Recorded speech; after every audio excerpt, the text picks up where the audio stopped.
Good morning, नमस्ते, अस्सलाम वालेकुम दोस्तों। हाजिर हूं मैं आज आपके सामने जीसीपी का नया लेक्चर लेके, जिसमें आज मैं आपको बताना हूं कि जीसीपी कंसोल के ऊपर लिनक्स मशीन कैसे बनाई जाती है। लिनक्स मशीन सिर्फ बनाना ही नहीं बताऊंगा, उसके बाद उसमें कुछ आपको हैंड्स ऑन भी करके दिखाऊंगा, उसमें आपको वेब सर्वर भी इंस्टॉल करके दिखाऊंगा, ताकि जैसा मैंने पिछली लैब में आपको दिखाया था कि विंडोज के ऊपर वेब IIS कैसे इंस्टॉल होता है, कैसे उसमें हम एक वेब पेज क्रिएट करते हैं, सेम काम मैं आज आपको लिनक्स पे भी करके दिखाऊंगा, ताकि आप बाद में ये ना कहें कि यार विंडो पे करा दिया, लिनक्स पे नहीं, कैसे करना है हमको नहीं पता। तो सारी बातें आज यहाँ पे तफसील से डिस्कस करने वाले हैं। पहले मैं बोर्ड पर भी आपको समझाऊंगा, जो कमांड्स हमने वहां चलानी है, जो इंपॉर्टेंट कमांड्स हैं वो मैंने यहाँ पे लिख दी हैं, सो दैट आप अपनी कॉपी में नोट्स बनाकर लिख सकें, आप स्क्रीनशॉट ले सकते हैं। इसके बाद मैं इन्हें डिस्कस करूंगा और डिस्कस करने के बाद फिर सीधा लैब पे लेके चलूंगा और आपको दिखाऊंगा कि जीसीपी कंसोल पे ये काम कैसे किया जाता है। आपकी ये भी शिकायत लगातार आ रही है कि वीडियोस अभी पहले पिछले महीने आई, उसके बाद एक लंबा गैप आ गया। तो जी हाँ, गैप अब वही वाली बात है, मैं तो हर बार वही एक शेर कहता हूं कि कुछ तो मजबूरियां रही होंगी, यूं ही कोई बेवफा नहीं होता। तो मेरी कुछ मजबूरियां जरूर हैं और मैं यकीन माने कि मैं पूरे दिल से, पूरी अपने जज्बात अगर अपने आप को बताऊं तो मैं यही चाहता हूं कि आपको जल्दी से जल्दी जीसीपी की ये सीरीज डिलीवर कर दी जाए। और आप उम्मीद कर सकते हैं कि अगले आने वाले 1 से 2 हफ्ते में ये पूरा जो जीसीपी का वर्चुअल मशीन का जो टॉपिक्स है, जितने भी टॉपिक है, 5-10 लैब आने वाली हैं, सारी अगले 5 से 10 दिन में मैं कंप्लीट कर दूंगा। उसके बाद हो सकता है कि फिर कुछ गैप आए या कुछ थोड़ा सा टाइम लगे, बट मैं कोशिश करूंगा कि एक्चुअली एटलीस्ट वर्चुअल मशीन आपका अभी फिनिश कर दूं। 1 बाय 1 हम टॉपिक लेके चलेंगे, 1 बाय 1 टॉपिक को फिनिश करते हुए चलेंगे। और यकीन माने, वैसे अगले 2 से 2.5 महीने में मैं कोशिश करूंगा कि इस सीरीज को फिनिश कर दूं और इतनी डिटेल में बनाऊं कि आपको कहीं ना जाना पड़े। ठीक है, आपको किसी इंस्टीट्यूट में जाने की जरूरत नहीं है, किसी आपको प्लेटफॉर्म पे जाने की जरूरत नहीं है। अगर जीसीपी का इंटरव्यू दे रहे हो तो भी आपके लिए ये सीरीज काफी है। अगर आप जीसीपी का एसोसिएट क्लाउड इंजीनियर का एग्जाम देना चाहते हो या फिर प्रोफेशनल क्लाउड आर्किटेक्ट का एग्जाम देना चाहते हो, दोनों ही एग्जाम के लिए ये जो मेरी लैब और मेरे कंटेंट है, ये पूरे आपको हेल्प करने वाले हैं। आपका इजी सर्टिफिकेशन इजीली आपका निकल जाएगा। दूसरी बात ये भी मैं बता दूं कि आज जब मैं ये वीडियो बना रहा हूं तो कंटेंट बिल्कुल लेटेस्ट है, सर्टिफिकेशन भी जो चल रही है वही है, लेकिन हो सकता है कि इस वक्त के साथ 6 महीने, साल, 2 साल बाद अगर आप ये वीडियो देख रहे हैं तो आपके मन में ये डाउट भी आ सकता है, जैसा मेरी पिछली सीरीज को लेके आ रहा है कि सर अब ये 2 साल हो गए तो क्या अब ये कंटेंट वैलिड है, क्या अब इसको पढ़ना सही है। तो यार एक चीज बता दूं कि क्लाउड के जो बुनियाद है ना, वो कभी चेंज नहीं होने वाली, जो कंसेप्ट है वो कभी चेंज नहीं होने वाले, लिनक्स पे काम करने का तरीका कभी चेंज नहीं होने वाला।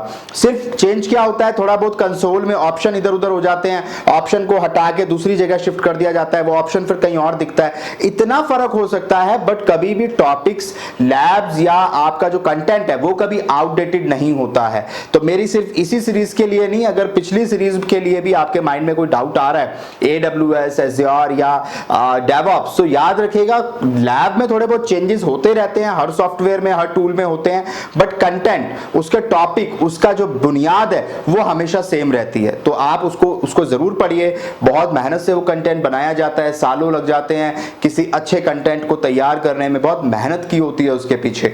तो आप लोग जरूर उसको अप्रिशिएट करिए, उसको लाइक करिए और हो सके तो यार शेयर भी किया करो। ठीक है, आप में से बहुत लोग करते भी हो। आप एटलीस्ट मुझे लिंक्डइन पे फॉलो करो, टेक्निकल गुफ्तगू के नाम से लिंक्डइन पे हमारा पेज है, भूपिंदर राजपूत के नाम से, मैं खुद वहां पे अवेलेबल हूं।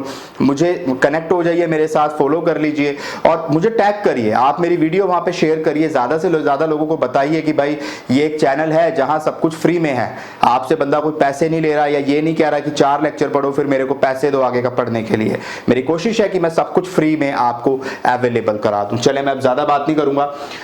अगर इस लैब को करना है, सबसे पहले वही बुनियादी काम है, आपको जीसीपी कंसोल के ऊपर जाना है। जीसीपी कंसोल के ऊपर जाके आपने वहां पे कंप्यूट के अंदर जाना है, जैसे कि पिछली बार गए थे, वहां आप अपने VM इंस्टेंसेस के अंदर जाएंगे और इस बार आपने लिनक्स लेना है।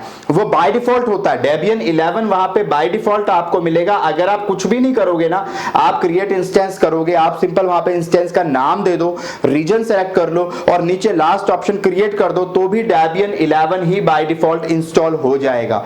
उसका जो बाय डिफॉल्ट जीसीपी कंसोल में जो आपको मशीन मिलती है जिस ऑपरेटिंग सिस्टम के साथ, वो डेबियन का ही वर्जन होता है, डेबियन वर्जन ही मिलेगा आपको। तो आप यहां पे इसको बड़े इजीली बना सकते हैं, इसलिए इसके स्टेप मैंने यहां नहीं लिखा है। और दूसरी बात की लैब तो मैं कराऊंगा ही, तो वो स्टेप वहां दिख जाएंगे, तो ये बेहद इजी है। बाकी जो चीजें होंगी, कॉस्ट क्या है, प्राइस क्या आने वाला है, वो सारी चीजें मैं लैब में डिस्कस करूंगा। इंपॉर्टेंट है कि जब वो मशीन का हम एसएसएच ले लेंगे तो कौन सी कमांड्स हैं जो हमें चलानी है। हालांकि कुछ और कमांड्स भी मैं आपको वहां दिखाऊंगा, बट बुनियादी कमांड जो है एक वेब सर्वर को इंस्टॉल करने के लिए, अपाचे सर्वर को डेबियन पे इंस्टॉल करने के लिए, क्योंकि डेबियन में अगर आप डेबियन पे जाएंगे तो डेबियन में एपीटी का इस्तेमाल किया जाता है, ठीक है। तो अगर आप रेड हैट के वर्जन देखेंगे तो वहां पे यम अपडेटर का या यम पैकेज का इस्तेमाल किया जाता है, यहां पे एप्ट का इस्तेमाल किया जाता है। किसी भी ये पैकेज होते हैं, बेसिकली पैकेजिंग टूल बोलते हैं इसको, ठीक है। तो ये पैकेजिंग टूल होते हैं रेड हैट में, जैसे कि यम के नाम से होता है, यहाँ पे एपीटी के नाम से होता है, बाकी चीजें सेम होती हैं, ठीक है। तो यहां पे सबसे पहले आपने sudo su करना है, जिससे क्या होगा, आपकी लिनक्स मशीन जो है उस पे आप एज अ रूट एडमिन काम कर सकते हो, क्योंकि आप बाय डिफॉल्ट वहां पे एज अ यूजर लॉगिन होते हो, लेकिन अगर आप एज अ एडमिन काम करना चाहते हो तो आपको sudo su कमांड चलानी पड़ेगी, switch user to super user, ठीक है, ये इसकी फुल फॉर्म होती है। अच्छा, ये सारी चीजें अगर आपको नई लग रही हैं, पहली बात, अगर कुछ आपको नया लग रहा है कि यार सर बता रहे हैं, समझ तो आ रहा है, पर मेरे अंदर एक क्यूरियोसिटी आ गई है कि मैं ज्यादा पढूं कि ये sudo su क्यों इस्तेमाल होता है, या ये सिस्टम ctl स्टेटस क्या होता है, या होस्ट नेम क्या होता है, इस तरह के सवाल अगर आपके मन में हैं तो कोई परेशानी की बात नहीं है। मेरी डेवऑप्स की सीरीज में जाइए, यूट्यूब के अंदर मेरी प्लेलिस्ट में जाइएगा और प्लेलिस्ट के अंदर डेवऑप्स में जाइएगा, और डेवऑप्स की जो मेरी वीडियो सीरीज पड़ी है जहां पे 58 लेक्चर्स अवेलेबल है, वहां पे आपको मेरे ख्याल से लेक्चर नंबर 8 या 10 के आसपास आप देखेंगे, मेरे ख्याल से 5 या 6 लेक्चर, छठे लेक्चर पे वहां पे आपको टाइटल ही मिल जाएगा, everything from scratch about Linux. Linux के 5 से 7 लेक्चर हैं जो आपको वहां पे मिलेंगे, बहुत डिटेल में बताए हैं, इवन ये तक बताया कि लिनक्स बनाया किसने, क्यों बनाया, क्या फर्क है विंडोज में लिनक्स में, सब कुछ इतना आसानी से बताया कि लिनक्स के मास्टर हो जाओगे उन 5 वीडियोस से।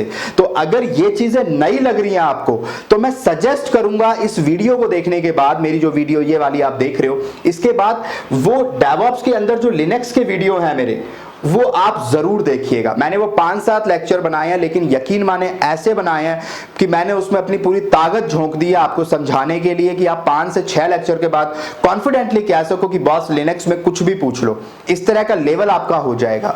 तो उसको जरूर पढ़िएगा, मैं रिकमेंड करूंगा, और मुझे बताइएगा भी कमेंट करके कि हमने जीसीपी पे आपने सजेस्ट किया था इसलिए हम ये वीडियो यहां देख रहे हैं। कमेंट करके मुझे बताएं, सो दैट मुझे पता चले कि कितने लोग एक्चुअल में मुझे फॉलो कर रहे हैं। सिर्फ वीडियो देखने से काम नहीं चलता, एक ट्रेनर आपको जो सजेस्ट करता है उस कंटेंट को जरूर फॉलो करिए, और आपको मेरे लेक्चर के अंदर कहीं और जाने की जरूरत नहीं पड़ेगी। वो सारी चीजें जो भी सजेस्ट करूंगा वो आपको मेरी प्लेलिस्ट के अंदर कहीं ना कहीं मिल जाएंगी, और मैं लेक्चर के बीच में बताता रहूंगा कि वो टॉपिक कब आपको किस टाइम वहां से पढ़ना है। तो उसको जरूर फॉलो करिए सीरियसली, अगर आप जीसीपी का मास्टर बनना चाहते हैं।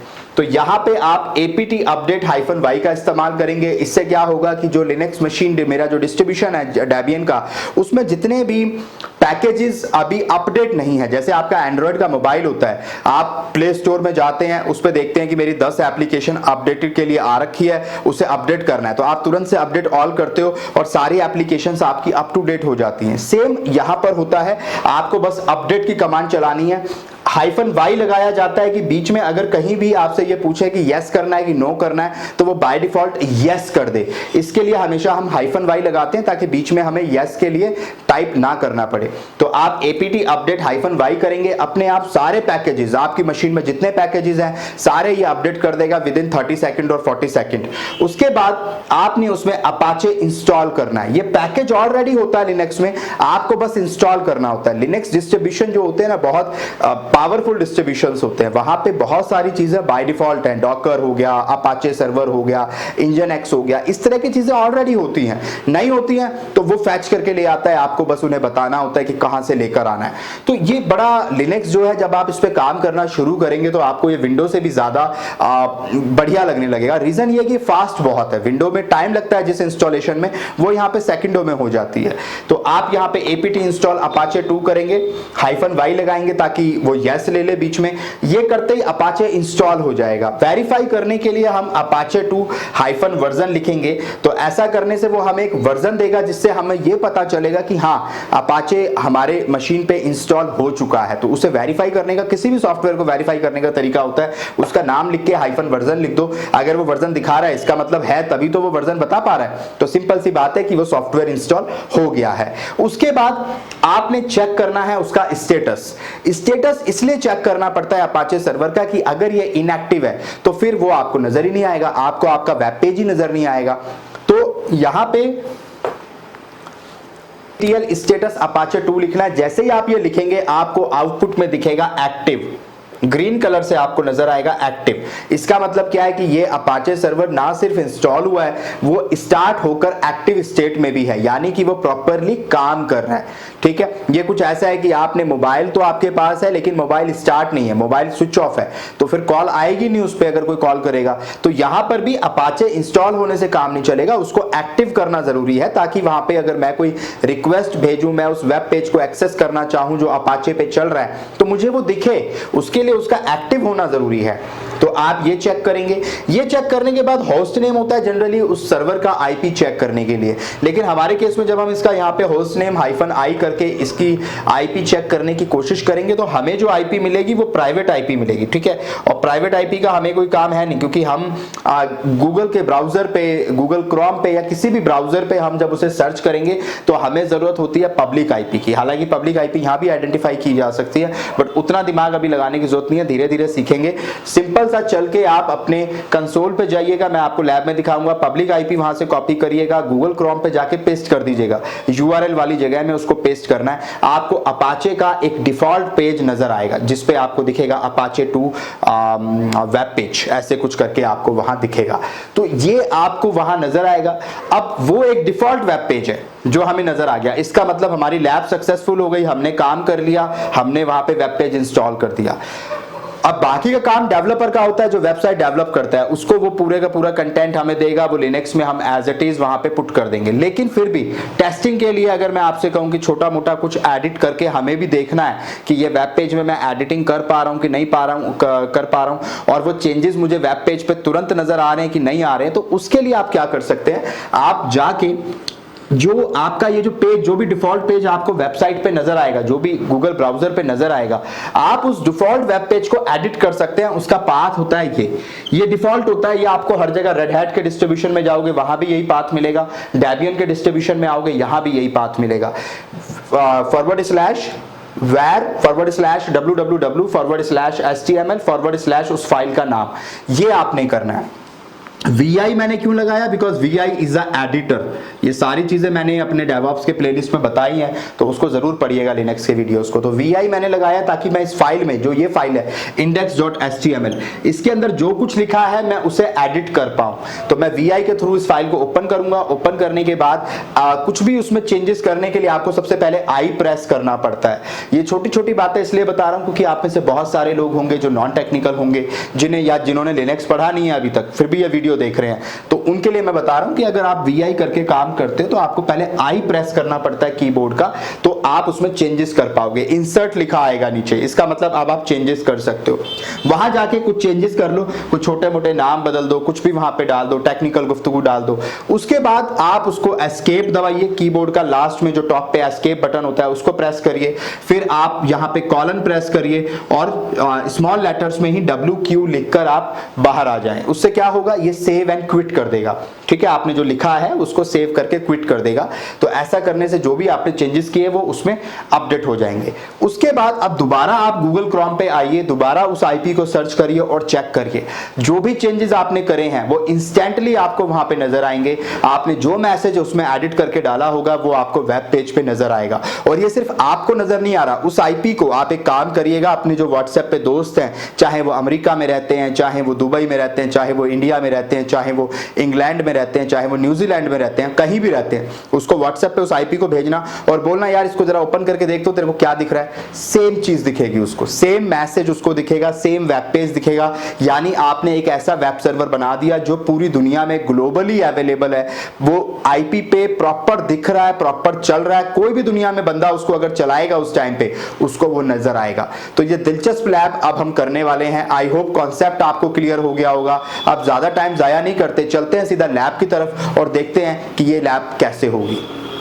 ओके जी, तो आ गए अपनी लैब के ऊपर और आप देख सकते हैं ये मेरा कंसोल है और फिलहाल मैं टेक्निकल गुफ्तगू नाम के प्रोजेक्ट में हूं। आप चेक कर लीजिए, अगर आप किसी प्रोजेक्ट का हिस्सा नहीं होंगे तो शायद फिर वो बाद में आपको एरर देगा जब आप कंप्यूट इंजन बनाएंगे। तो आप चेक करिए आप किस प्रोजेक्ट में हैं, आप यहाँ पे जाके आप किसी भी प्रोजेक्ट को सिलेक्ट कर लीजिए। आई होप अगर आपका नया अकाउंट है तो माई फर्स्ट प्रोजेक्ट के नाम से आपको नज़र आ रहा होगा या कुछ और भी नज़र आ सकता है। तो किसी एक प्रोजेक्ट का हिस्सा आपको रहना पड़ेगा। अगर यहाँ आपको प्रोजेक्ट नज़र आ रहा है तो वेल एंड गुड है, आप फिर इस लैब को आगे करें।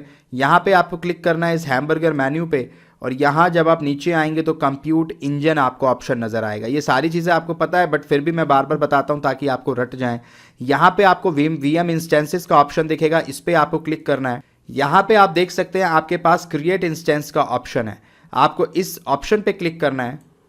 यहाँ पे आप इसको नाम दे सकते हैं, सपोज मैं इसको नाम देना चाहता हूँ Linux web server, Linux web server मैं इसको नाम देना चाहता हूँ तो ये नाम मैं दे सकता हूँ, एडिट कर सकता हूँ।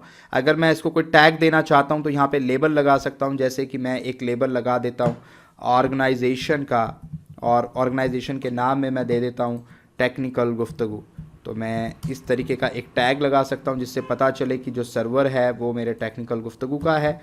और स्पेस है वैलिड नहीं है, स्पेस नहीं दे सकते तो मैंने इसलिए बीच में डैश लगा दिया है। सेव कर दें, एक लेबल मैंने दे दिया। अब ये मैं कहाँ बनाना चाहता हूँ मुझे ये देखना है। मैं लास वेगास में बना सकता हूँ, मैं इंडिया में जहाँ चाहे मैं बना सकता हूँ। तो फिलहाल मैं एशिया साउथ 1 यानी कि मैं मुंबई में इसको बनाऊँगा और जोन इसने अपने आप ले लिया। आप चाहें तो आप बदल भी सकते हैं बट ठीक है जो है वो रहने दीजिए। Region is permanent, zone is permanent. ये पिछली वीडियो में भी बताया था कि ये वीएम बनने के बाद ये जब आपका इंस्टेंस क्रिएट हो जाएगा तो बाद में ये चेंज नहीं हो सकता। अभी मैंने आपको जैसे कि अभी आपको बोर्ड पे बताया कि बाय डिफ़ॉल्ट क्या होता है, इसका ऑपरेटिंग सिस्टम डेबियन ही होता है। तो अच्छा ये तो मशीन फैमिली है, यहाँ पे सस्ते वाला ले लेते हैं। तो मैं फर्स्ट जनरेशन का N1 ले लेता हूँ जिसमें कि एक vCPU मुझे मिलेगा और 3.75 GB की मुझे मेमोरी मिलेगी। ये मेरे लिए काफ़ी है, मैं इसको ले लेता हूँ। आप देख सकते हैं इसका जो प्राइस आ रहा है वो $30 आ रहा है। और यहाँ पे अगर मैं ऑपरेटिंग सिस्टम की बात करूँ, क्योंकि ये लैब हमें लिनक्स पे करनी है, तो आप देख सकते हैं इमेज जो यहाँ पर इंस्टॉल मिलेगी हमें इस मशीन के ऊपर वो लिनक्स 11 जो कि डेबियन का वर्जन है, आप कह सकते हैं डेबियन फैमिली का है। हमारे पास मल्टीपल फैमिलीज़ होती हैं तो डेबियन का ये है, तो आप इससे कर सकते हैं। अच्छा मैंने आपको अभी ये भी बताया था कि भाई आप मेरे चैनल पे जाके लिनक्स की वीडियोज़ वहाँ से देख सकते हैं। तो अगर आपको वो नहीं मिली हैं तो मैं आपको दिखा देता हूँ। ये मेरा चैनल है, आप मेरे चैनल को देख सकते हैं। यहाँ पे मेरे चैनल में प्लेलिस्ट का ऑप्शन आपको दिखेगा, आप इस प्लेलिस्ट के ऑप्शन पे क्लिक करिएगा। यहाँ आपको डेवऑप्स की एक सीरीज़ आपको यहाँ नज़र आएगी, ये देखिए ये रही डेवऑप्स ट्यूटोरियल, आपको इस पर क्लिक करना है। और यहाँ पे आप देख सकते हैं लेफ्ट साइड में everything about Linux from scratch, lecture number 4 है ये। तो 4, 5, 6 और 7, 8, 9 और ये देखो ये पार्ट्स लिखे हुए हैं कि लिनक्स पार्ट 6 है, पार्ट 7 है। तो ये 7 पार्ट है और आप देख सकते हैं 44 मिनट, 1 घंटे, 55 मिनट, 1 घंटे का, 1 घंटे का, इस तरीके से ये वीडियोस है। 5-7 घंटे का कंटेंट है। अगर आपने ये देख लिया, मैं गारंटी दे रहा हूँ आप लिनक्स के मास्टर बन जाएंगे। सिर्फ एक बार मेरे कहने से इसको देख लीजिए। आप अगर लिनक्स आती भी है तो भी अगर आपने इसको देखा तो बहुत सारी ऐसी चीज़ें पता चलेंगी जो आपको आज तक नहीं पता थी। तो इनको ज़रूर देखिएगा, मैंने आपको ये बता भी दिया ये कहाँ पे दिखेगा। चलिए अब वापस चलते हैं अपनी लैब की तरफ। तो यहाँ पे मैंने ये मेरे को डेबियन ऑलरेडी है तो मुझे कोई चेंजेस करने की ज़रूरत नहीं है। हालांकि मैं चाहूँ तो मैं यहाँ पे जाके डेबियन की जगह सेंटोस ले सकता हूँ, फेडोरा ले सकता हूँ, रेड हैट ले सकता हूँ। लेकिन अगर मैं रेड हैट एंटरप्राइज लेता हूँ तो ऑफ कोर्स फिर मुझे लाइसेंस के चार्जेस देने पड़ेंगे, तो उसकी मुझे ज़रूरत नहीं है। फिलहाल जो डेबियन है उसी को रहने देते हैं। बाकी सारी चीज़ें एज इट इज़ रखिए, बस HTTP और HTTPS को अलाउ कर दीजिए ताकि हम ब्राउज़र के थ्रू अपने वेब पेज को एक्सेस कर पाएँ। बाकी आपको कोई चेंज नहीं करना है, मैंने कोई चेंज नहीं किया है, जैसा दिखा रहा हूँ बिल्कुल आपको फ्रेश दिखा रहा हूँ। कोई भी ऐसा आप कह सकते हैं कि पॉइंट नहीं है जो मैंने किया हो और आपको ना बताया हो। आपको सिंपल यहाँ पे क्रिएट पे क्लिक करना है। तो आप देख सकते हैं ये सर्वर मेरा बन रहा है, कुछ टाइम ले रहा है और ये कुछ एरर भी आया है। ये कहते हैं कि Asia south sea does not have enough resources available to fulfil the request. ये कहते हैं कि भाई एशिया साउथ सी में आपके पास रीजन नहीं है या इस काम को करने की परमिशन नहीं है। ठीक है, तो मैं एक काम करता हूँ, तो इस तरह के एरर आ सकते हैं। देखो मेरे सामने लाइव एरर आया है और मैंने इसको वीडियो में से मैं इसको हटाऊंगा भी नहीं, सो दैट आपको पता चले कि इस तरह के एरर्स आ सकते हैं। तो इस केस में कुछ नहीं करना, आप सिंपली जाएं और अपने रिसोर्स को कहीं और बना लें। ठीक है, मैं इसको अब यहाँ पे बना लेता हूँ लिनक्स और US में इसको नाम दे देता हूँ और यहाँ पे US में ही इसको बना लेता हूँ, US west for Las Vegas में। ठीक है, बाकी कोई चेंजेस मैंने वहाँ भी नहीं किए थे, यहाँ भी नहीं कर रहा। मैं N1 बस यहाँ पे सिलेक्ट करूँगा। ऑपरेटिंग सिस्टम मेरा डेबियन है तो मुझे कुछ नहीं करना, यहाँ पे अलाउ HTTPS ट्रैफिक करना है और क्रिएट पे क्लिक करना है। तो इसको ट्राई करते हैं। तो वहाँ पे रिसोर्सेज नहीं है तो यहाँ पे अवेलेबल होंगे। तो अगर इस तरह का कोई एरर आ भी जाए ना तो आपने घबराना नहीं है। मैं आपको ये कहना चाह रहा हूँ कि कई बार इस तरह के एरर आएंगे और आप कहेंगे कि यार सर का तो नहीं आया था, मेरा कैसे आ गया। तो एरर्स आते हैं, एरर कई बार कंसोल की वजह से, कई बार रिसोर्सेज की वजह से आ सकते हैं, तो उससे घबराना नहीं है आपने। ठीक है, तो उसको रिजॉल्व करिए। और अगर आपके पास वो एरर आ रहे हैं और आप ये सोच रहे हो कि यार अब मैं ये कैसे करूं, मैं तो आगे बढ़ ही नहीं पाऊंगा, ये एरर आ रहा है, तो गूगल पे सर्च करो ना कि ये जो एरर यहाँ पे आया है, इस एरर को आपने कॉपी करना होता है। आप इस एरर को जब कॉपी करके डालेंगे गूगल पे तो आपको उसका आंसर पता चल जाएगा। तो कभी भी मेरी कोई भी वीडियो देखें और कोई एरर आ जाए तो उसको खुद से सॉल्व करने का तरीका सीख लीजिए। ये देखिए मैं यहाँ पे एरर पेस्ट करूँगा, ये देखें, तो इसका ये बताएगा कि अगर इस तरह का एरर आ रहा है तो स्टैक ओवरफ्लो का, जैसे ये वेबसाइट है, यहाँ पे आ रहा है कि भाई मैंने ऐसा कुछ किया तो मुझे एरर आ रहा है। तो ये क्या कहता है कि आपका कोटा प्रॉब्लम है, आप अपना कोटा चेक करिए कि वो कोटा प्रॉपर है कि नहीं है। तो इस तरीके के यहाँ पे ना आपको सॉल्यूशन आएंगे। सो आप उसको चेक करना सीखिए कि नेट पर हम उस प्रॉब्लम को कैसे आइडेंटिफाई करके उसको ठीक कर सकते हैं। ठीक है ना, तो फिलहाल के लिए मैं इसे डिसमिस करने की कोशिश करता हूँ अगर ये हो जाए, क्योंकि अपने आप ही हो जाएगा, ये ऐसे ही चलता रहेगा। फिलहाल मैं देखिए वो हट गया, तो मैं यहाँ पे इसको सेलेक्ट करता हूँ, SSH पे क्लिक करता हूं, अपने आप ये खुल जाएगा। यानी यहाँ पे AWS की तरह पुट्टी के थ्रू की जनरेट करना और फिर पुट्टी के थ्रू एक्सेस करना, ऐसा कुछ करने की ज़रूरत नहीं है। सिंपल आप SSH करें और आपका जो ब्राउज़र में ये ओपन हो जाता है। तो ये एक सिक्योर भी है और बहुत फास्ट भी है in comparison to other cloud. तो GCP में लिनक्स को एक्सेस करना मतलब ऐसा है जैसे कि बच्चों का खेल। आप बस क्लिक करिए और लिनक्स मशीन चालू हो जाएगी। तो ये देख सकते हैं SSH सर्वर से ये कनेक्शन को इस्टेब्लिश कर रहा है। ये देखिए मेरी मशीन चालू हो चुकी है और मैंने कोई पुट्टी का इस्तेमाल नहीं किया, कुछ नहीं किया, सिंपल SSH पे क्लिक किया और मेरी मशीन चालू हो गई। यहाँ पे आपकी ये लिनक्स मशीन है, आप देख सकते हैं यहाँ पे मेरी Gmail ID जो है वो यहाँ पे स्टार्टिंग में आ रही है, @linux US जो मेरी मशीन का नाम है वो आ रहा है। अब मैं एज अ रूट यूज़र इस पर काम करना चाहता हूँ तो sudo su आपको सबसे पहले एंटर करना है। जैसे ही आप करेंगे देखो ये रूट यूज़र बन जाएगा, ये इसका रूट यूज़र बन गया, यानी ही कैन डू एनीथिंग। अब ये यहाँ पे कोई भी चेंजेस कर सकता है। फिलहाल अगर मैं ls कमांड चलाऊँ तो मुझे कुछ नज़र नहीं आएगा, यानी कुछ भी नहीं बना हुआ है अभी इस सर्वर के अंदर। फॉर एग्जांपल अगर मैं कोई फाइल क्रिएट करके देखना चाहूँ, फाइल 1, फाइल 2, फाइल 3, मैं 3 एम्प्टी फाइल क्रिएट करता हूँ और ls करके देखता हूँ तो आप देख सकते हैं मेरी 3 फाइलें क्रिएट हो गई हैं। अगर ऐसे ही मैं कोई डायरेक्टरी क्रिएट करना चाहूँ तो mkdir करके डायरेक्टरी A के नाम से मैं कर सकता हूँ और जब मैं ls करूँगा तो मुझे डायरेक्टरी भी नज़र आएगी dir A। अच्छा, यहाँ पे कलर अलग नज़र नहीं आ रहा जैसे AWS में आता है, तो इसके लिए क्या करना है, ls-a करें तो आपको यहाँ पे लॉन्ग लिस्ट आप करेंगे तो ll कर दें। ठीक है, अच्छा ls-l करें तो ये देख सकते हैं आप। तो ये जो डायरेक्टरी A है ये डायरेक्टरी है, ये कैसे पता चलेगा, स्टार्टिंग में D लगा होगा यहाँ पे और जिसमें स्टार्टिंग में डैश लिखा होता है इसका मतलब ये फाइल है। ठीक है, तो आप नाम से नहीं बता सकते कि ये डायरेक्टरी है कि फ़ाइल है। आपको ये ls-l यानी कि लॉन्ग लिस्ट इसको बोलते हैं, तो ये करके आपको पता चलेगा। तो ये सारी चीज़ें मैंने ना अपनी वो प्लेलिस्ट में बता रखी हैं जो अभी आपको दिखाई है, तो ज़रूर पढ़िएगा, लिनक्स पे मास्टर हो जाएंगे आप। तो ये सारी चीज़ें कर ली। अच्छा, हमने जो काम करना है मैं उस पर आता हूँ। तो ये कंट्रोल एल करके मैंने क्लियर किया है। अगर किसी को ये कन्फ्यूज़न हो रहा हो कि सर ने कैसे क्लियर किया है, तो कंट्रोल प्लस एल आप दबाइए कीबोर्ड का, स्क्रीन क्लियर हो जाती है। ठीक है, उसके बाद यहाँ पे मैं APT टाइप करूँगा, जो मैंने आपको बोर्ड पे कमांड लिखवाई है, सिंपल कमांड वही चला रहा हूँ, APT अपडेट -y, एंटर करता हूँ। ये देखें अपडेट होना शुरू हो गया, अपडेट हो गया।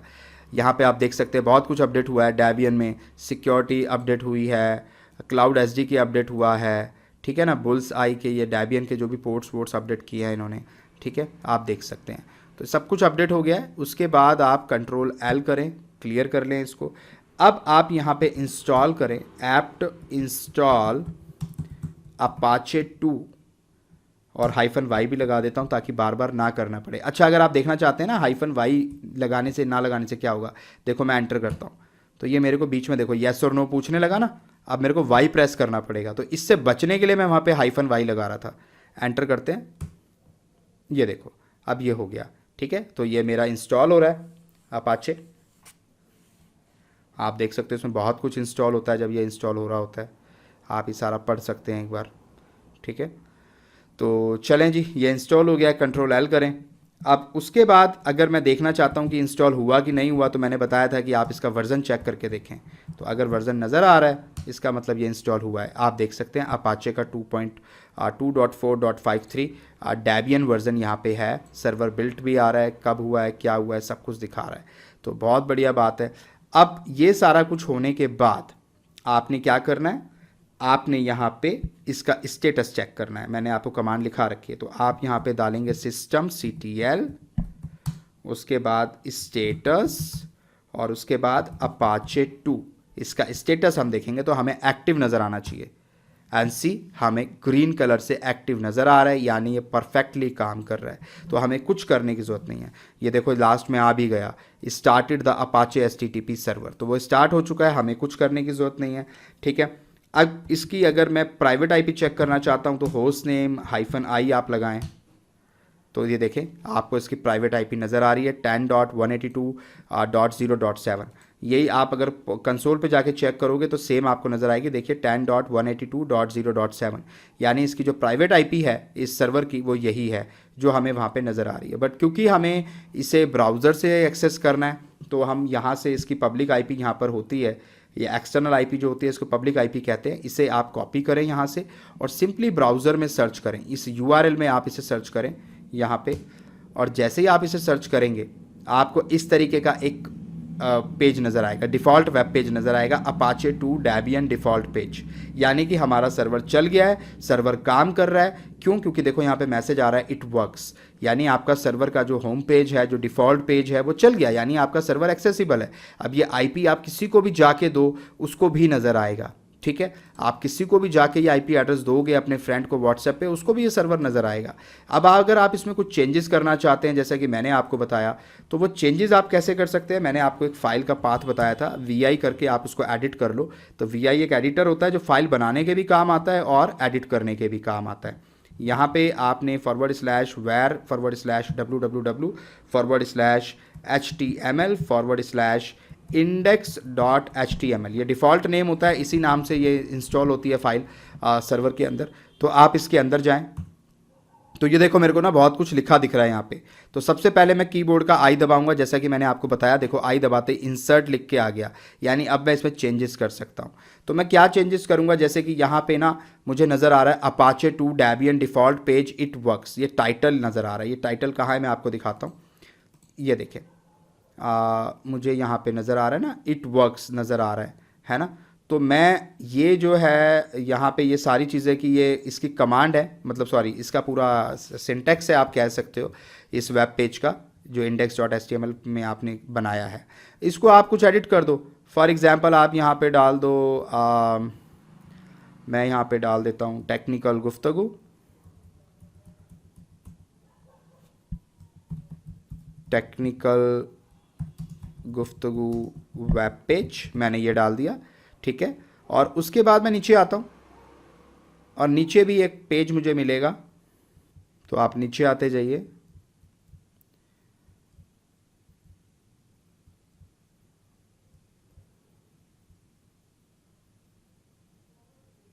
ये जो है ना अपाचे डेबियन डिफ़ॉल्ट पेज, ये बेसिकली ये है, मैं आपको दिखा देता हूँ।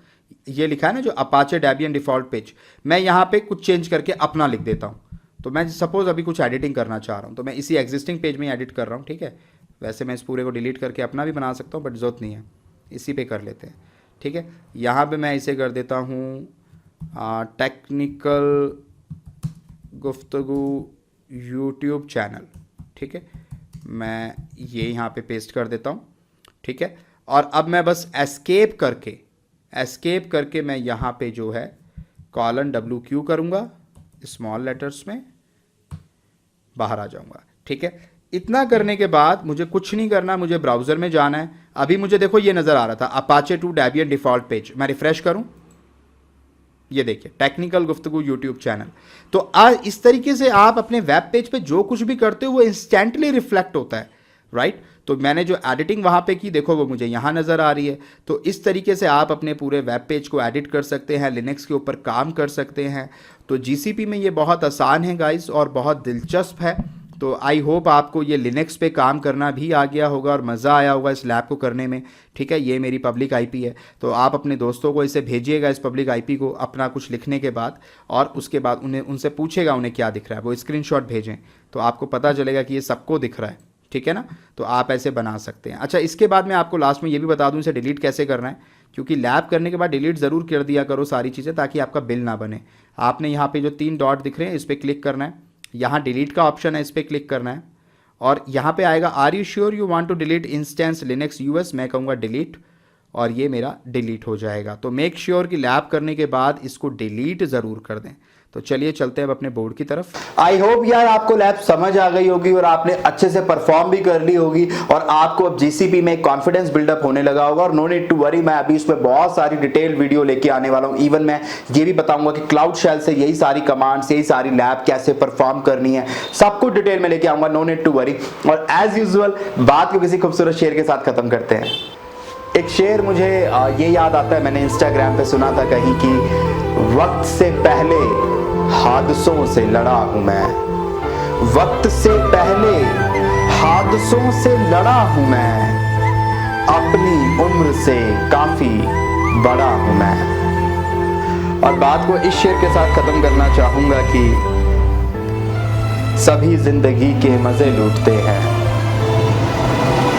सभी जिंदगी के मजे लूटते हैं, ना आया हमें ये हुनर जिंदगी भर, मोहब्बत रही 4 दिन जिंदगी में, मोहब्बत रही 4 दिन जिंदगी में, रहा 4 दिन का असर जिंदगी भर।